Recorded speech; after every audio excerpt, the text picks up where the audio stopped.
Channel. সবাই কেমন আছো? আশা করছি সবাই ভালো আছো, আর আমিও ভালো আছি। আজকে চলে এসেছি আবার একটা নতুন ভিডিও নিয়ে। তো আজকের ভিডিওটা খুব খুব খুব স্পেশাল, বিশেষ করে আমার জন্য। তো আজকের দিনটা আমার জন্য কেন এত স্পেশাল সেটা তোমাদের বলি।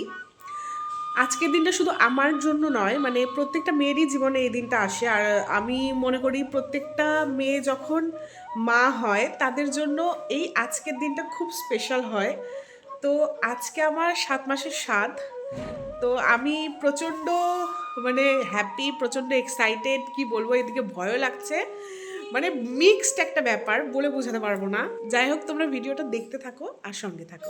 তো তোমরা তো জানোই আমি সকাল সকাল স্নান করে নিয়ে আজকে অনেক তাড়াতাড়ি উঠেছি, উঠে স্নান করে নিয়েছি। এদিকে আমি আর আমার বেবি দুইজনেই রেডি, খুশি খুশি লাগছে। তো সকালবেলায় ভাবলাম একটু নেল লাগাই। তো এখানে দেখো আমি নেল লাগিয়ে নিয়েছি, নেল পালিশ করা বাকি আছে। বাড়িতে প্রায় সবাই কাজ করছিল, তো এখানটায় পনির ছিল, এই পনিরগুলো ভাজতে হবে। তাই আমি মাকে বললাম দাও আমি পনিরগুলো ভেজে নিই। এখানে তেল গরম করতে বসিয়ে দিয়েছি, তেলটা প্রায় গরম হয়ে গেছে। পনিরগুলোকে এভাবে বড় বড় পাতলা পাতলা করে স্লাইস করে নেওয়া হয়েছিল। তোমরা খেয়েছো কিনা জানি না, তবে এইভাবে পনির রান্না করলে খেতে কিন্তু খুব ভালো লাগে। পনিরগুলো ভাজা হয়ে গেলে আমি গরম জলে দিয়ে দিচ্ছি। গরম জলে দিলে না পনিরগুলো খুব সফট হয়। আমাদের জ্যাকলি এখানে একা একা বসেছিল, তা আমি ওর সঙ্গে এসে একটু গল্প করছিলাম। তোমরা তো জানোই ও আদর খেতে কত পছন্দ করে। তারপর এখানে দেখো আমি চা করেছি, সবাই কাজ করছিল বলে আমি সবাইকে চা করে নিয়ে গিয়ে দিচ্ছিলাম। এখানটা একটা বড়মা বসেছিল, ওনাকে চা দিয়ে দিলাম। এবারে আমি এই চাগুলো নিয়ে ছাদে যাব। ছাদে রান্নাবাড়ি হচ্ছে, মানে অনুষ্ঠানের যে রান্নাগুলো যেগুলো আর কি আত্মীয় স্বজনরা খাবে ওগুলো ছাদে রান্না হচ্ছিল।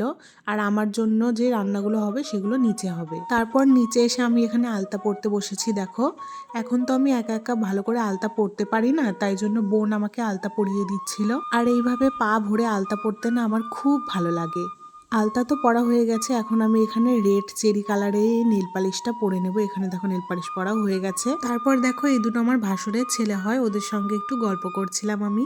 তো দেখো আমি এখানে হাতে নেল পালিশ পরে নিয়েছি, পায়ে আলতাও পরে নিয়েছি। এখন যাব একটু মুখ টুক ধুয়ে আসবো।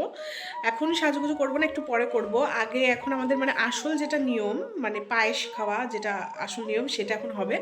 ওটা কমপ্লিট করে তারপর একটু সাজুগুজু করব। যাই হোক, আমি এখন একটু ফ্রেশ হয়ে আসি। আমি সাজুগুজু করছিলামই, তখন মা ওরা চলে এসছে। এটা হলো আমার ছোট মাসি, আর ওইদিকে ওটা হলো ছোট মাসিরই মেয়ে। তো আমি ভাবলাম একটু পরেই সাজুগুজু করব। এদিকে দেখো এটা ছোট মাসির ছেলে, আর এই যে এটা হলো আমার বড় মাসি। বড় মাসির একটা ছেলে আছে, কিন্তু ও আসতে পারেনি। এইদিকে দেখো আমি আজকে আমার নাকেরটাও চেঞ্জ করেছি, অনেকদিন পর এরকম একটা নাকের পরলাম।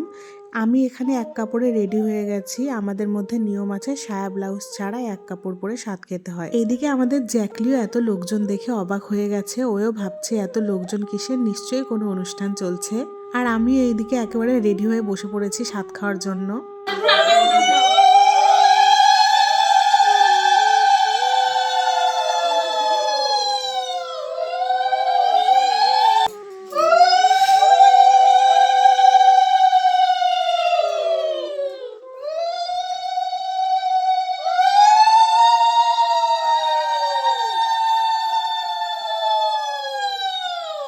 এই যে তোমরা দেখতে পাচ্ছ সবাই মিলে একে একে আমার আঁচলে ফল, আলতা, সিঁদুর এইসব দিচ্ছে। এগুলোও আমাদের নিয়মের মধ্যেই পড়ে। এখানেই শেষ নয়, আরো দিয়েই যাচ্ছিল। দেখো আমার কোল তো পুরো ভরে গেছে। সমস্ত কিছু নিয়েই আমাকে বসে স্বাদটা খেতে হবে। তো আমি এখানে সবকিছু চাপিয়ে নিয়ে বসার চেষ্টা করছিলাম। যেহেতু নিয়ম তাই আমাকে পালন তো করতেই হবে।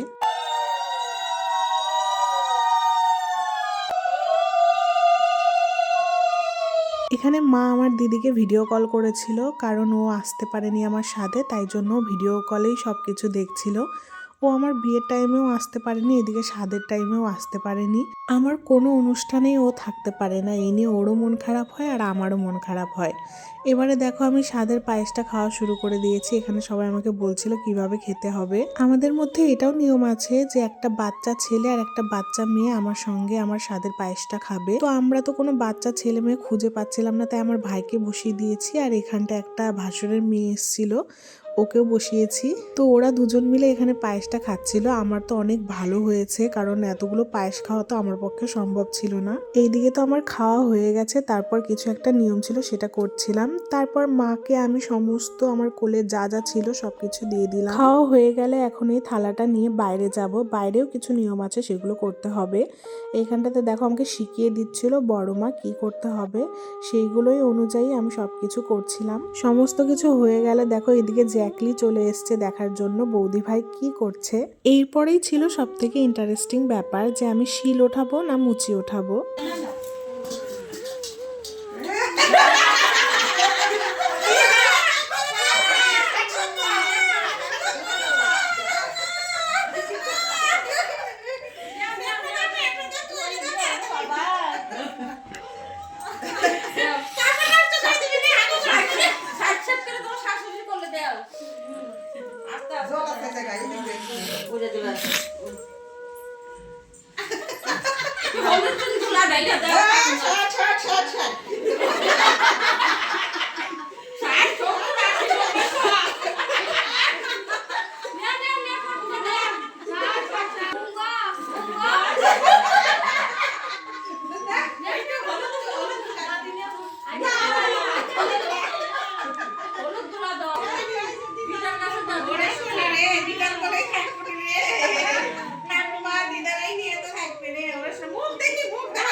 এরপরে আরেকটা জায়গাতে যে ঢাকা ছিল ওটা আমাকে উঠিয়ে নিতে বললো। আর এইখানটায় দেখো এখানে প্রদীপ ছিল, মানে আগের বারে আমি শিল উঠিয়েছিলাম, এবারে প্রদীপ উঠালাম। এই প্রদীপটা উঠিয়েও আমি কোলে নিয়েছিলাম। তারপরে মা এসে আমার ভাইয়ের কোলে দিল, বলছিল মামাকে কোলে নিতে হবে। এদিকে ভাইও একটু লজ্জা পাচ্ছিল।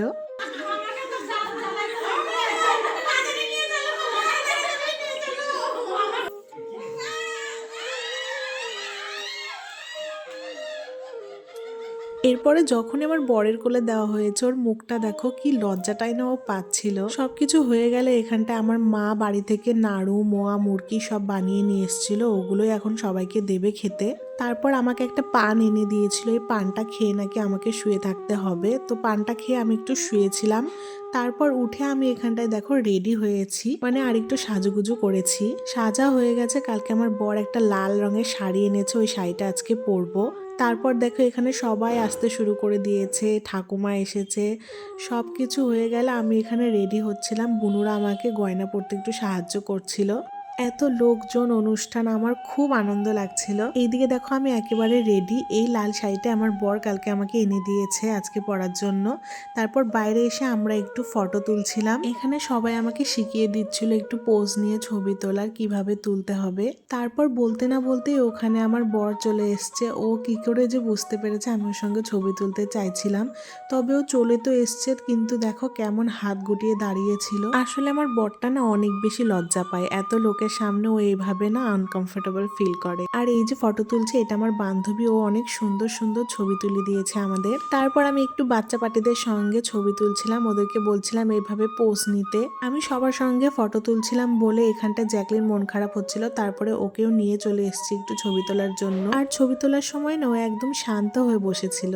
আজকে আমার এই অনুষ্ঠানে আমার ঠাকুমাও এসেছিল। ঠাকুমার অনেক বয়স হয়ে গেছে, তবুও ঠাকুমা আমার জন্য এসছে। দেখো আমার খুব ভালো লেগেছে। আমরা বাইরে বসে বসে আড্ডা দিচ্ছিলাম। এইদিকে দেখো আমার বান্ধবীটা, যার কথা তোমাদের একটু আগে বললাম। আর ওই যে ওইদিকে পাশে আমার মা জননীও বসেছিল। আজকে আমাদের বাড়িতে অনেক ছোট ছোট বাচ্চারা এসেছিল, আর ওরা জ্যাকলিকে দেখে ভয় পাচ্ছিল জন্য জ্যাকলিকে একটু ভেতরে আটকে রাখা হয়েছিল। দেখতে দেখতে সন্ধ্যা লেগে গেল। এদিকে আমার খোপার ফুলগুলো ঝরে পড়ছিল, আর সঙ্গে করে আমার খুব খিদেও পেয়ে গেছে। সেই সকালে শুধু পায়েস খেয়েছি। আমাদের মধ্যে এটাও নিয়ম আছে যে বেলা ডুবলে তবেই খেতে দেবে। তো এখানে দেখো বলতে না বলতে খাবার নিয়ে চলে এসছে। তো আমি আর বেশি দেরি না করে এখানে খাওয়া শুরু করে দিয়েছি। এখানে আমাকে কত রকমের খাবার সাজিয়ে দিয়েছিল দেখো। এরপর সবাই মিলে আমার ছবি তুলছিল, আর এখানটায় আমাকে সবাই মিলে মাছের মাথা নিয়ে পোজ নিতে বলছিল। তো ওই পোজ নিতে গিয়ে প্রচন্ড হাসাহাসি হচ্ছিল আমাদের মধ্যে। খাওয়া দাওয়া করে আমার লাগছিল প্রচন্ড ঠান্ডা, তো আমি এখানে চাদর পরে নিয়েছি। দেখো। তারপর এই যে কেকটা দেখতে পাচ্ছ, এই কেকটা বুনু আমার জন্য বানিয়েছিল। তবে আমি তো এই কেকটা কাটতে পারিনি, তাই জন্য বুনু এখানে কেকটা কেটে সবাইকে দিয়ে দিচ্ছিল।